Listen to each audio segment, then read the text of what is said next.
Hello there, I'm Bob Proctor, and this could be one of the greatest misunderstood laws that there is. It's the law of sacrifice.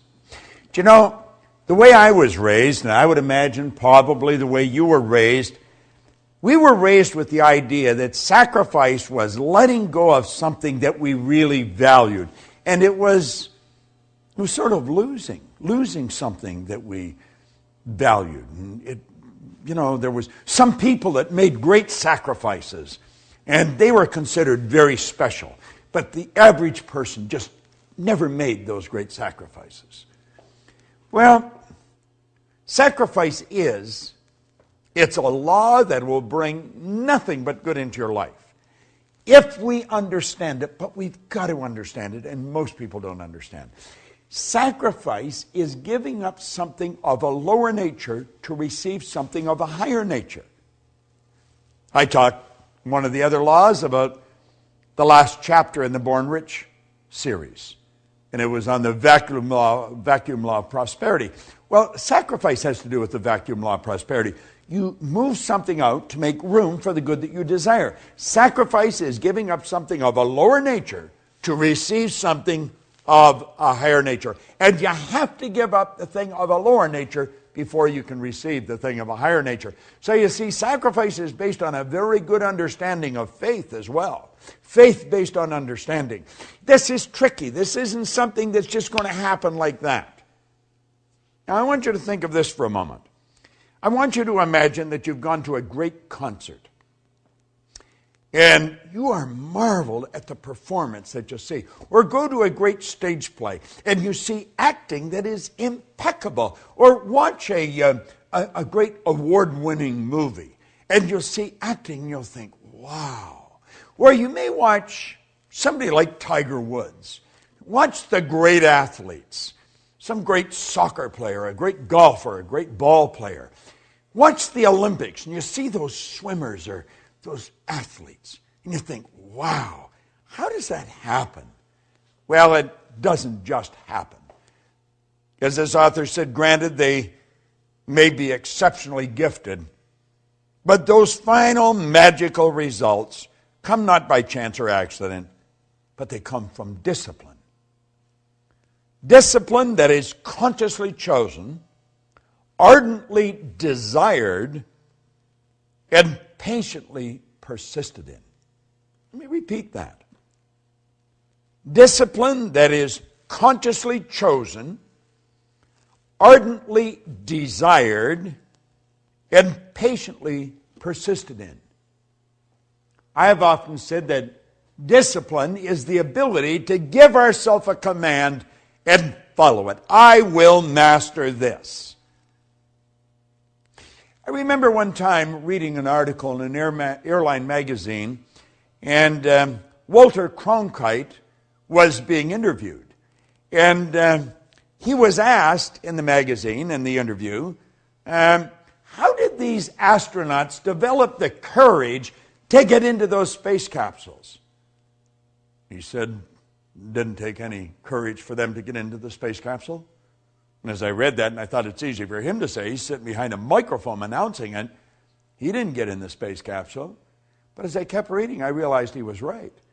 He said, what took the courage was the sacrifices they made, the study, the hundreds of hours of study, the repetition in the simulators. He said, that's what took the courage to prepare them to get in the capsule. It took discipline. It took discipline. How did Halliwell call it?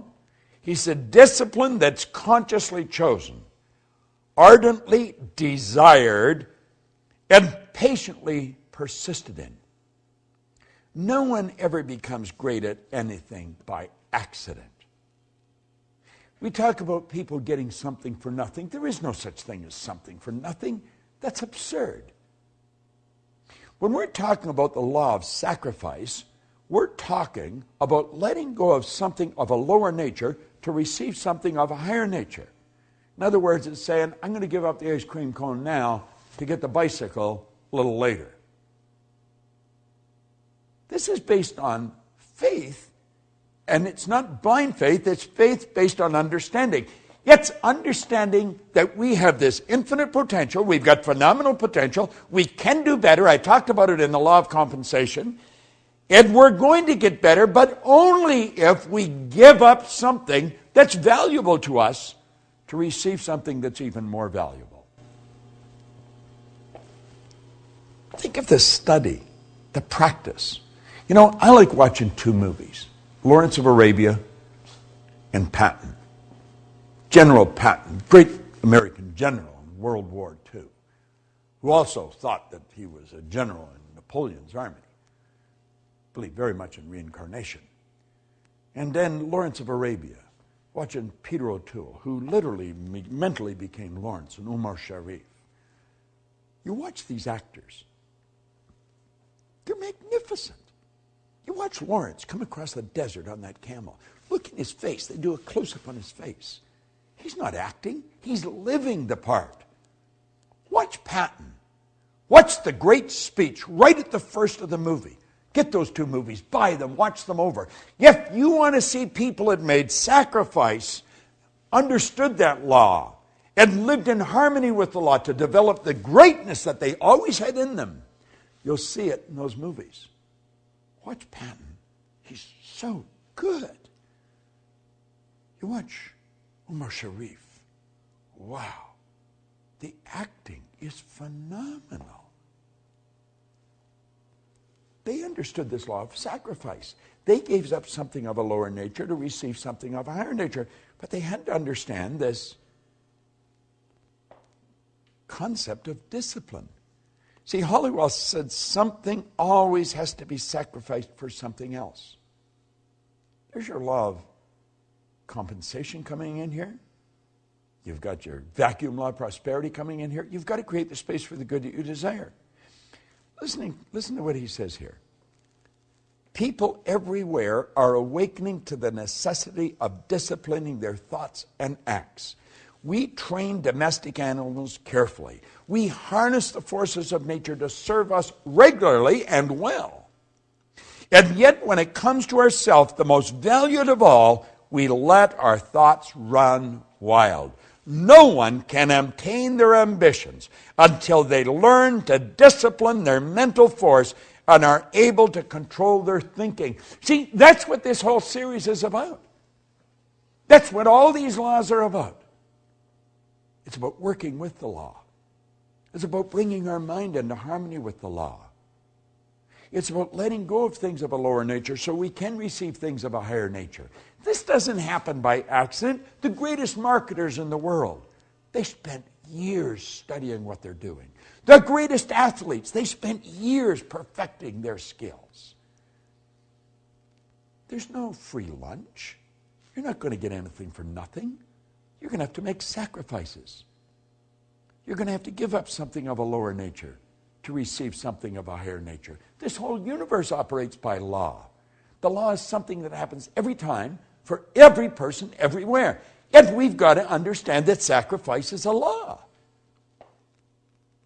Get in harmony with it. Understand it. It's so priceless.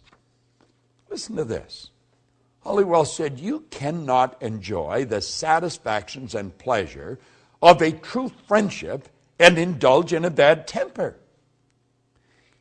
If you will not sacrifice your temper for friendships, you're going to sacrifice your friendships for a bad temper. Isn't that good? One cannot have a sterling character that friends will respect and trust and resort to crooked practices. If he will not give up his crooked ways of trustworthiness, he will have to sacrifice his trustworthiness for crookedness. You don't even have to think too deep on this to realize it's true. But I'll tell you something you will have to do. You'll have to work at it every day to make it a habitual part of your life, to make it a part of your paradigm. You see, most of the things we do are controlled by paradigms, habits. Paradigm's nothing but a multitude of habits. And if we're going to change our life, we're going to have to change our paradigm. We're going to have to sacrifice the habit of a lower nature for one of a higher nature. So you see, as you study into this, you're going to realize just how important discipline is. And I want to leave you with just an absolutely beautiful concept. You've got to discipline yourself. It's discipline that is consciously chosen. You've got to choose it. Someone else can't give it to you. This is done from within. It's discipline that's consciously chosen, ardently desired. You've got to really want it. Man, I so want to be better at what I'm doing. And patiently persisted in. Patient persistence. Seems like an oxymoron, it's not. Patient persistence. Just steadily focused where you're going. You've got it. You've got all the talent and ability. You've got it inside. But if you're not prepared to sacrifice what you've got, you're never going to get anything better. And understand this. It's create or disintegrate. If it doesn't get better, it's going to get worse. You've got to discipline yourself. And you've got to live in harmony with this law of sacrifice. You'll be so glad you did. Working in harmony with the laws. It's such a winning concept. I've proved it in my life. My friends all have in their life. That's why they're my friends. We work in harmony with the law. We're not perfect. We're working at it. Every day. I want you to work at it every day. This is Bob Proctor. Thank you.